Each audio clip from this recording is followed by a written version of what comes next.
Good morning. Today I'm in a different place. I'm inside my home instead of in the packing room. And what I've been noticing is a lot of members are struggling to lose weight. There are a lot of members who are maintaining weight or losing just a little bit of weight or even gaining a little bit of weight. And I've been trying to think what that might be about. And I think some of it might be around the fact that it is sort of winter and it's getting colder and it's kind of change of season and we're hiding under big jerseys and we kind of we're not paying attention so much. We're eating for comfort, we're eating for warmth. But I think one of the other big factors is this low-lying stress that we have, this sort of consistent stress that we've had since March 2020. And let's face it, wave 3 is very, very frightening. If we look at the news of what's been happening in India, it's scary. So I think we're under a lot of stress. I think times are a bit hectic. I know that lots of schools are about to or already are on school holidays, so moms and grannies are suddenly very busy again. And when time gets hectic like this, one of the coping mechanisms that I use is that I focus just on 1 or 2 or 3 of the key elements of my formula.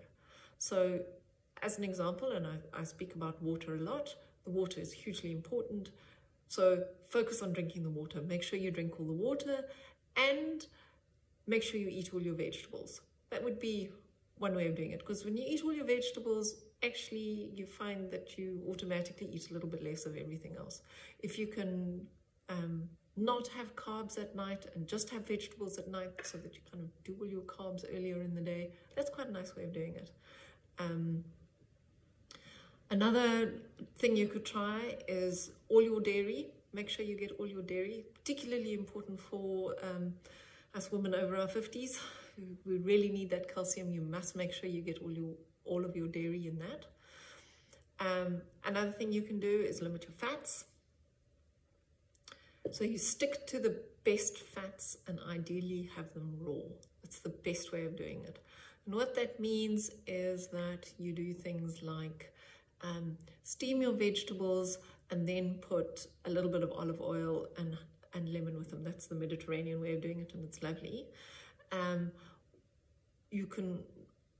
So then the olive oil is not cooked. That's the point. So to try as much as possible to have your oils or your fats raw. So avo is a fat, and the nice thing with avo is, of course, they're in season now, which is delish. You can also double up that portion, so that's really nice. So, you know, avos on toast is my sort of standard lunch quite often, and that's a great way of doing it. The other thing you can do is with protein. So you watch your proteins. Try doing 2 days of veg and 2 days of fish in the week. And it's vegetarian meals are actually quite cost effective if you can get into them. And of course, you know, try all the recipes that we send you all the time.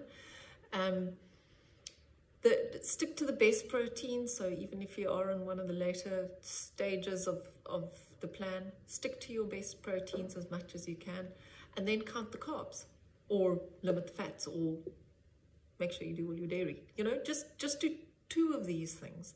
Counting carbs is a good thing. Make sure you eat your carbs earlier in the day. The same goes with fruit. Those are all sugar. Those all turn into sugar. So if there's any sort of insulin history or any diabetes or anything like that in your family or for yourself, you need to really, really watch those. So remember, it's 1 carb and 1 fruit, or 2 carbs or 2 fruits. So you can't have, if you're having bananas on toast as this example, that's it. You can't have 2 slices of banana on toast. You can only have 1 slice of banana on toast. I mean, that's 1 slice of bread, right? 1 slice of toast, not 1 slice of banana. The other thing that you can do with carbs and fruit, because they both turn into sugar. So this is an interesting little trick that I learned from somewhere else. And that is 15 minutes, it's quite strict, 15 minutes after eating a high carb or high fruit portion, you go for a walk. And when you're walking, you clench your bum, because your glutes are your biggest muscle on your body, and they will then help you burn the fat, or burn the sugar, because the trick here is to be burning the sugar. So this is important if you're an insulin, if you're a person who needs to worry about your insulin levels. But if you're not, and you just want to make sure that you can, you know, work it off, the best way to work off that meal is 15 minutes after eating it, go for a walk, clench your bum. That's a bit of fun to try. It's quite hard to do, I must tell you. You look a bit silly, but it's a good thing to do.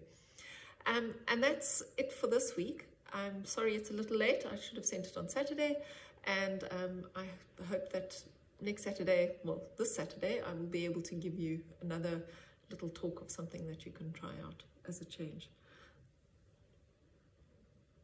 And I'm not quite sure how to switch this thing off, so excuse me for a minute. There we go.